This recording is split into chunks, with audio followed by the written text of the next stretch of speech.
ওই বাড়ির মা যেমন দরওয়াজা খানা খুলেছেন বাবা, দেখছেন একজন আল্লাহওয়ালা ফকির দাঁড়িয়ে, চোখ দিয়ে পানি, বলছেন বাবা কি খবর হয়েছে বলুন। ফকির বলছেন মা আমি 7 দিনের ভুকা পিয়াসা, আমার পেটে দানা নাই পানি নাই মা, আমি তোমার কাছে এসেছি, যদি কিছু পারো আমাকে খাবার দিয়ে দাও।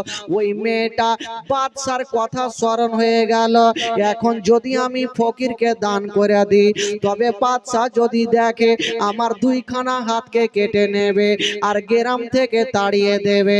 আল্লাহ আমি কোনো মতে দান করতে পারবো না। বাবা গো, ওই মেয়েটা দরওয়াজা লাগিয়ে দিলেন আর ফকির কানতে কানতে অন্য বাড়িতে গেল। গোটা গ্রামে ঘুরেছেন মা, কেউ বাবা ফকিরকে খাবার দিল না। ফকির কানতে কানতে মাটিতে বসে গেছে। আল্লাহ গো, এই গ্রামে তোমার চাহনেওয়ালি কেউ নাই আল্লাহ যে ফকিরকে খাবার দেবে। হায় রে যুবক বন্ধুরা, ওই ফকির বাবা ওই গাছের তলাতে জোর জোর করে চোখের পানি ফেলে। আল্লাহ এই গ্রামে আমাকে কেউ দান করলো না, আল্লাহ আমি কোথায় যাব? সামনে একটা বাড়ি ছিল বন্ধুরা, ওই বাড়ির মা 5 ওয়াক্ত নামাজ পড়নেওয়ালি, কখনো নামাজ কাজা করতেন না। ওই মা বাবা গো নামাজের অবস্থায় দাঁড়িয়েছিলেন আর ওই ফকিরে বাবা দরওয়াজা খটখট করে আওয়াজ দিয়েছেন। যেমনই আওয়াজ দিয়েছেন বন্ধুরা, ওই দরদিনী মা দরওয়াজা খুলেছেন, দেখছেন ফকির দাঁড়িয়ে দাঁড়িয়ে কান্দে। বলছেন বাবা গো আপনি কাঁদছেন কেন বলুন? ফকির বলছেন মা আমি 7 দিনের ভুকা পিয়াসা মা, আমি গোটা গ্রামে ঘুরেছি মা, নগরে নগরে ডগরে ডগরে ঘুরেছি মা, কেউ আমাকে খাবার দেয়নি মা। আমি জানি মা তুমি 5 ওয়াক্ত নামাজ পড়ো, তোমার দিলে কোনো ময়লা নাই মা গো, যদি পারো মা তবে আমাকে একটুকু খাবার দিয়া দাও। এই কথা যেমনই বলতে নাই, ওই মা নিজের স্বামীর জন্য মাত্র 2টা রুটি রেখেছিলেন। বাবা স্বামী যখন আসবে আমরা স্বামী স্ত্রীতে একই সঙ্গে বসে খাবো। ওই মেয়েটা ভাবছেন আল্লাহ এখন যদি 2টা রুটি দিয়ে দিই আমার স্বামীকে না হয় বুঝিয়ে নেব, বাদশা হয়তো বুঝবে না, যদি বাদশা দেখে ফেলে আমার 2খানা হাতকে কেটে নেবে। আল্লাহ আমি দান করতে পারবো না। ফকির দরওয়াজা বাবা গো দরওয়াজা থেকে চলে যাচ্ছেন ফকির। ওই মেয়েটা আবার ভাবছেন আল্লাহ গো আজকে যদি আমি দান না করি তবে কাল হাসরের ময়দানে আমার নবীর সামনে দাঁড় হতে পারবো না, নবীর সামনে মুখ দেখাতে পারবো না। হায় রে দরদিনী মা, ফকিরকে ডাক দিচ্ছেন বাবা দেরি করো না, তাড়াতাড়ি চলে আসো না। ফকির চলে আসিল। মা বলো কেন ডাক দিয়েছ? ওই মেয়েটা বলছেন বাবা গো আপনাকে আমি দান করতে পারি, তবে একটা শর্ত আছে। কি? হুজুর আপনাকে রুটি দেব, আপনি এইখানে খাবেন না, কারণ বাদশা যেন দেখতে না পাই। বাবা গো যেমনই রুটি দিতে গেছে যেখানে বাঘের ভয় হয় সেইখানে বাঘের সঙ্গে দেখা হয়। যেমনই বাবা 2টা রুটি দিতে গেছে বাদশার একজন চেলা দেখে ফেলল, বাদশাকে খবর জানালো।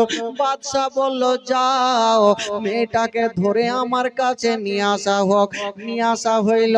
বাদশা বলল মেরে বলো তুমি কেন দান করেছো বলো। ওই মেয়েটা বলছেন বাদশা নামদার, আমি কোনদিন ফকিরকে ঘুরাইনি, আজকে আমি ঘুরাতে পারলাম না। বাদশা বলল মেয়ে রে তুমি কি জানো না আমি মাইকে এলান করেছিলাম যদি কেউ দান করে তাহলে তার দুই কানা হাতকে কেটে নেওয়া হবে। হ্যাঁ হুজুর আমি শুনেছি, তবে তুমি দান কেন করলে বলো। মেয়েটা বলছেন বাদশা নামদার, আমি কোনোদিন কোনো ফকিরকে ঘুরাইনি, আজকেও ঘুরালাম না। বাদশা বলল ওরে তোরা কে আছিস রে, মেয়েটাকে গাছের সঙ্গে বেঁধে দাও আর তার দুইখানা হাতকে কেটে নাও। এই কথা বলতে নাই হাইরে দুঃখিনী মা সঙ্গে সঙ্গে বাদশার পায়ে পড়ে গেল, ওগো বাদশা নামদার আমার হাত দুইখানা কাটিয়েন না। মেয়েটা কেন পায়ে পড়েছিল, ওই মেয়েটার কোলে মাত্র একটা 3 মাসের দুধ খাওয়া বাচ্চা ছিল।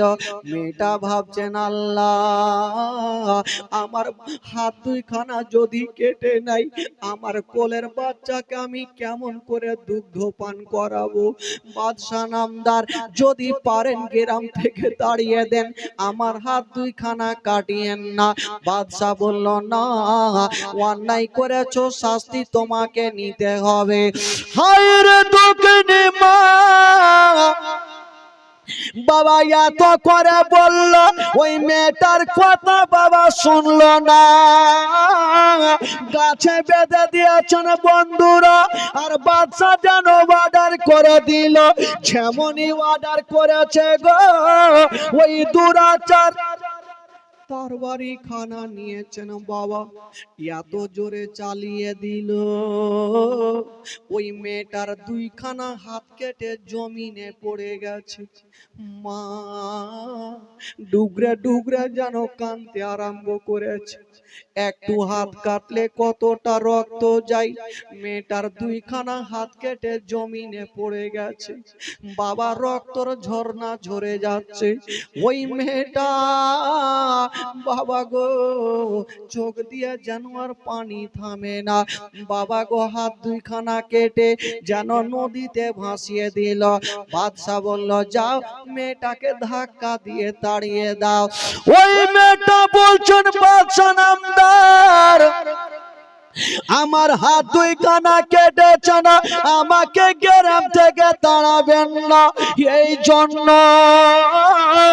আমার এই গ্রামে মায়ের বাড়ি শ্বশুর বাড়ি, অন্য গ্রামে আমার কেউ নাই। হুজুর আমাকে তাড়াবেন না, কারণ এই গ্রাম ছাড়া অন্য গ্রামে আমার কেউ নেই, আমি ভিক্ষা করে খাবো, আমাকে তাড়াইয়েন না। মেয়েটার কথা শুনলো না। বাবা গো মাকে ধাক্কা দিয়ে যেন তাড়িয়ে দিল।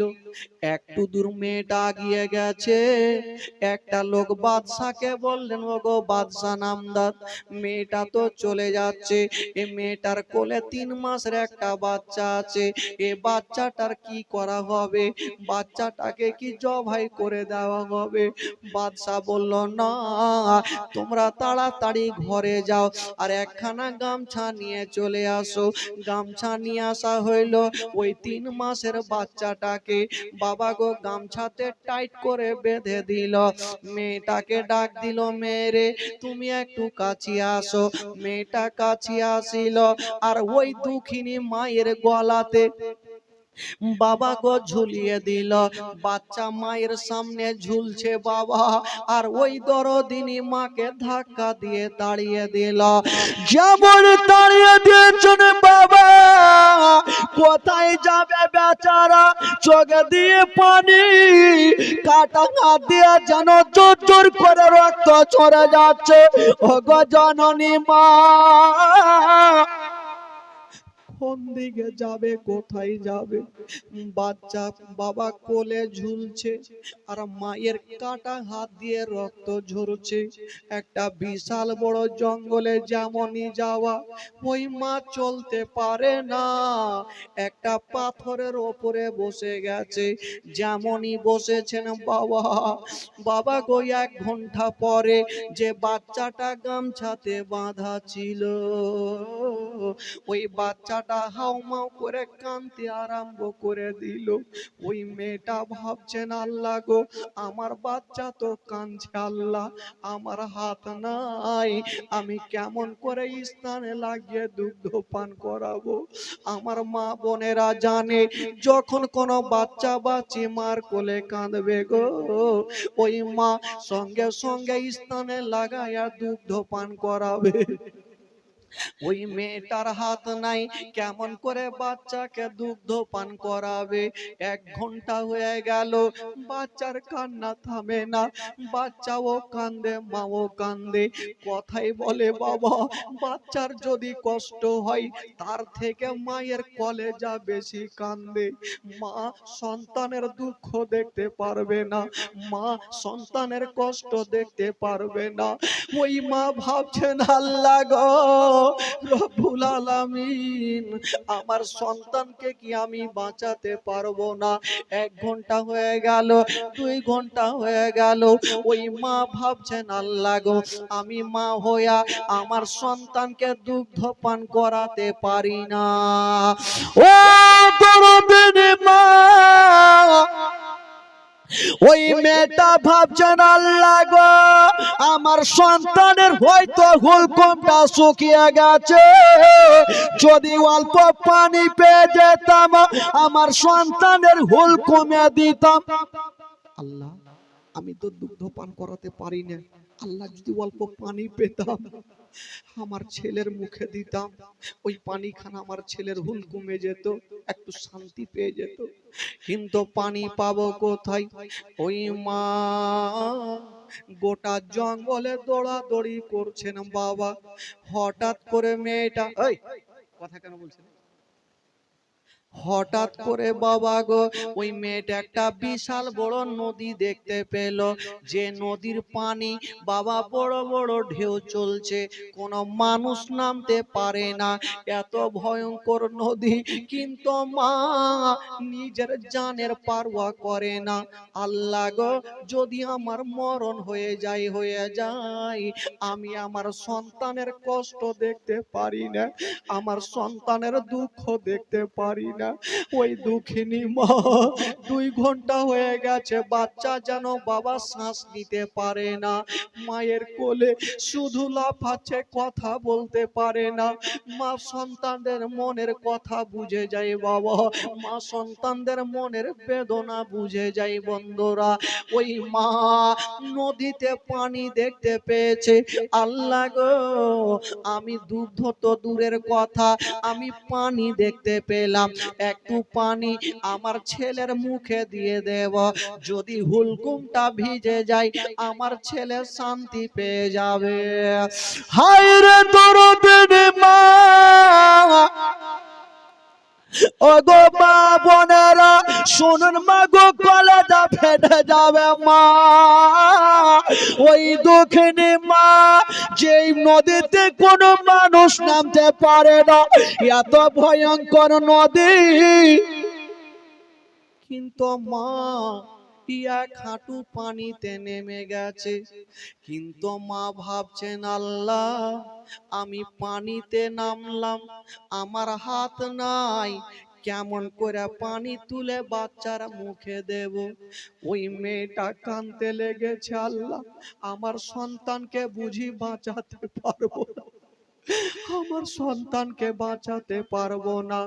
বাবা গো, ওই মেয়েটা কিছুক্ষণ পরে মনে মনে ভাবছেন, আল্লাহ, আমার হাত নাই তো কি, আল্লাহ আমার মুখখানা আছে, আমি পানিতে নেমে গেছি, 1 হাঁটু পানিতে নেমেছি, আমি ছাপড়ে যাব আর নিজের মুখে পানি তুলবো, আর আমার মুখের পানি খানা আমার সন্তানের মুখে ছেড়ে দেব। আমার মুখের পানি খানা আমার সন্তানের মুখে যাবে, আমার সন্তানের জীবনটা বেঁচে যাবে। হায়রে দরদিনী মা, যেমনই পানিতে নেমেছেন বাবা, মা বলছেন ওরে লাডলা দুলারা, ওরে কলেজার পারা, ওরে নয়নের তারা, আর তুমি চোখের পানি ফেলিও না, আর কান্দিও না। আমি তোমার মা, এখনই তোমাকে পানি পান করাবো বেটা। যেমনই বন্ধুরা ওই মা ছাপড়ে গিয়েছেন বাবা, মুখে পানি নিয়েছেন, দাঁড় হতে যাবে, নসিবে কি ঘটে গেল। যেমনই দাঁড় হতে যাবেন বাবা, যেই বাচ্চাটা গামছাতে বাঁধা ছিল গিটটা কেমন করে খুলে গেল, আর কোলের বাচ্চা ওই ভয়ঙ্কর নদীতে পড়ে গেল। যেমনই নদীতে পড়েছে 3 মাসের বাচ্চা, বাবা গো, মায়ের মনের অবস্থা কি হতে পারে। ওই বাচ্চা পানিতে হাবুডুবু খেলছে,